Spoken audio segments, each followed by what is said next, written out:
Mark chapter 13. As he came out of the temple, one of his disciples said to him, "Look, teacher, what large stones and what large buildings." Then Jesus asked him, "Do you see these great buildings? Not one stone will be left here upon another. All will be thrown down."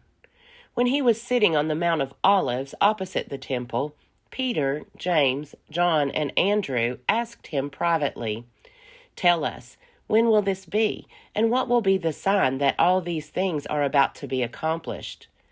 Then Jesus began to say to them, "Beware that no one lead you astray. Many will come in my name and say, 'I am he,' and they will lead many astray. When you hear of wars and rumors of wars, do not be alarmed. This must take place, but the end is still to come. For nation will rise against nation, and kingdom against kingdom. There will be earthquakes in various places. There will be famines. This is but the beginning of the birth pangs. As for yourselves, beware, for they will hand you over to councils, and you will be beaten in synagogues, and you will stand before governors and kings because of me, as a testimony to them. And the good news must first be proclaimed to all nations. When they bring you to trial and hand you over, do not worry beforehand about what you are to say, but say whatever is given you at that time, for it is not you who speak, but the Holy Spirit. Brother will betray brother to death, and a father his child, and children will rise against parents and have them put to death, and you will be hated by all because of my name. But the one who endures to the end will be saved.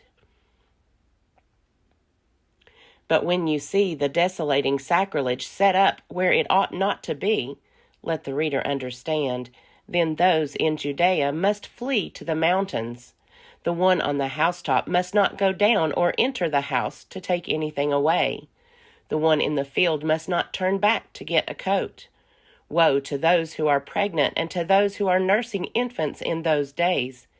Pray that it may not be in winter, for in those days there will be suffering, such as has not been from the beginning of the creation that God created until now, no, and never will be. And if the Lord had not cut short those days, no one would be saved. But for the sake of the elect, whom he chose, he has cut short those days. And if anyone says to you at that time, 'Look, here is the Messiah,' or 'Look, there he is,' do not believe it. False messiahs and false prophets will appear and produce signs and omens, to lead astray, if possible, the elect. But be alert, I have already told you everything. But in those days, after that suffering, the sun will be darkened, and the moon will not give its light, and the stars will be falling from heaven, and the powers in the heavens will be shaken.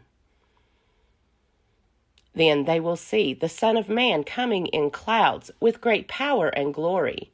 Then he will send out the angels and gather his elect from the four winds, from the ends of the earth to the ends of heaven. From the fig tree learn its lesson. As soon as its branch becomes tender and puts forth its leaves, you know that summer is near. So also, when you see these things taking place, you know that he is near, at the very gates.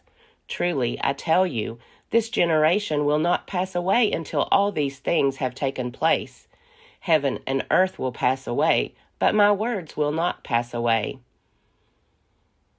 But about that day or hour no one knows, neither the angels in heaven nor the Son, but only the Father. Beware, keep alert, for you do not know when the time will come. It is like a man going on a journey, when he leaves home and puts his slaves in charge, each with his work, and commands the doorkeeper to be on the watch. Therefore keep awake, for you do not know when the master of the house will come, in the evening, or at midnight, or at cockcrow, or at dawn, or else he may find you asleep when he comes suddenly. And what I say to you, I say to all, keep awake.